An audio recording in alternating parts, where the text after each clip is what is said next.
Welcome to Moyo in HD. I am your host, Precious Olare.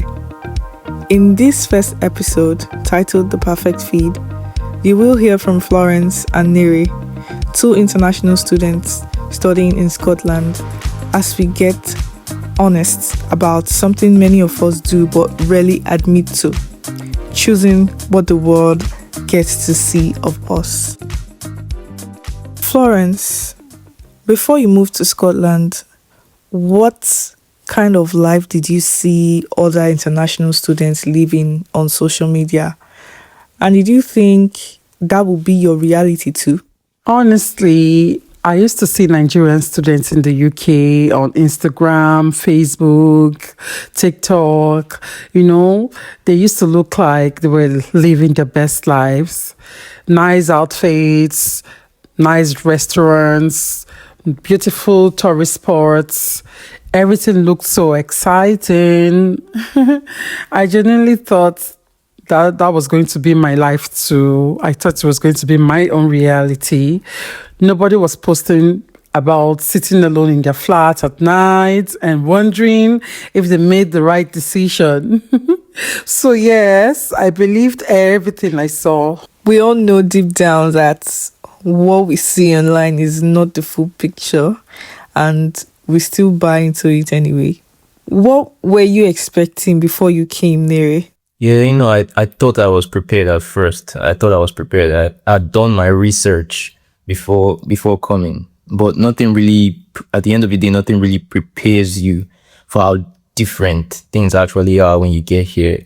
My first few months here looked really good on Instagram. I can attest to that. The pictures looked really great, but in real life, I was still trying to find my footing actually. And that gap between what we expect and what we actually walk into, that is exactly what this podcast is about.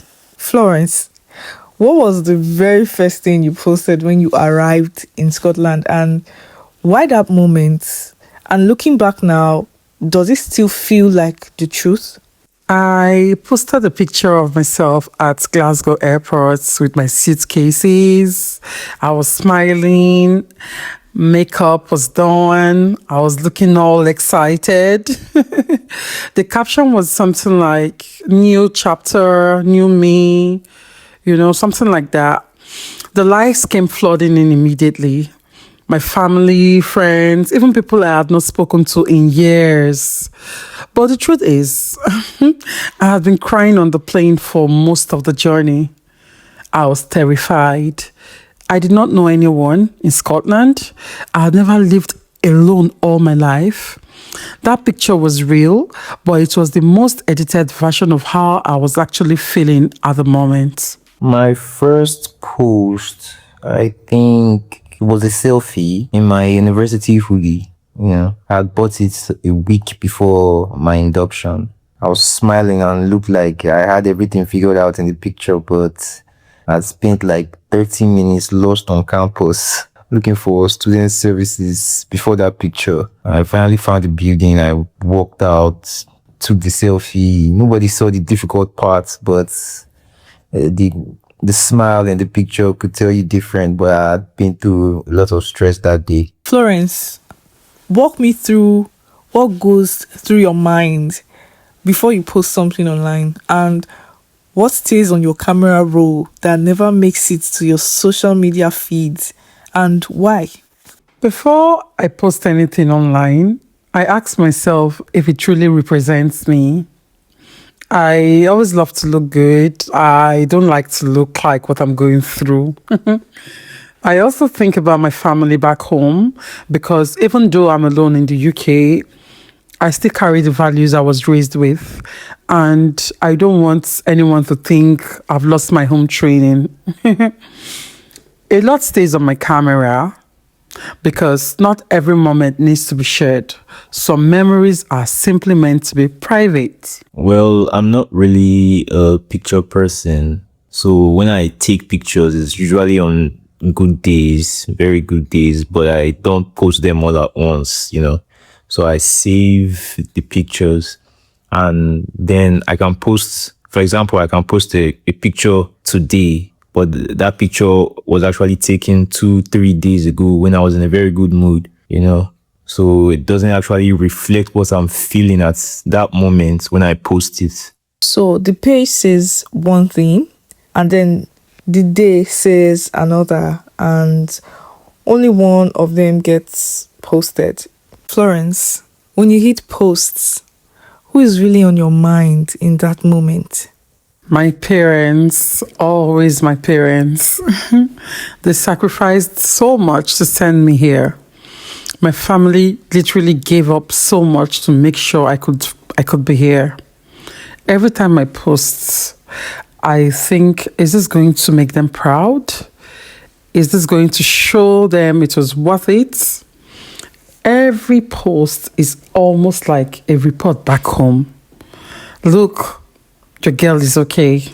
I am doing well.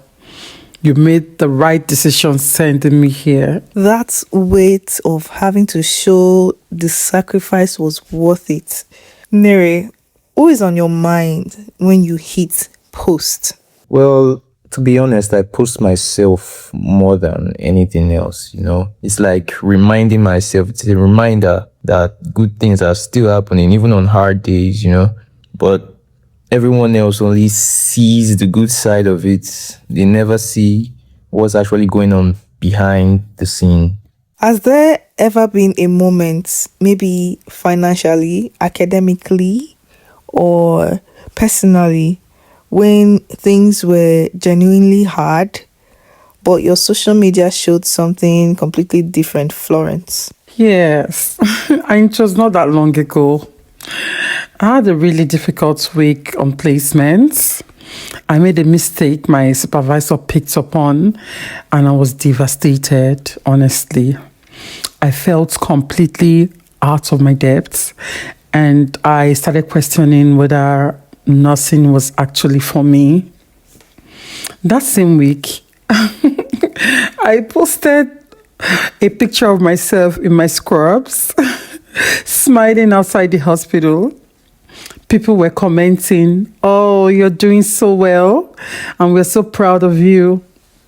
And I just sat there reading those comments, feeling like a complete fraud.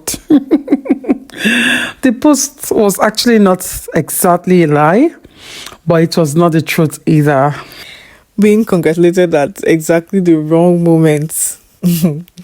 Has that ever happened to you before, Nere?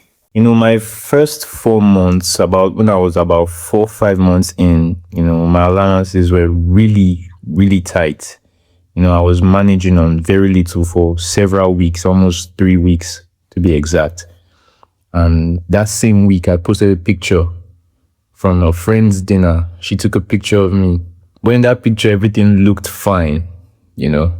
People were, even in the comment section, people were talking about how I was doing very well and stuff like that. I just left it because, honestly, correcting that impression felt harder than leaving it. Thank you, Florence and Nere, for trusting me with your stories today.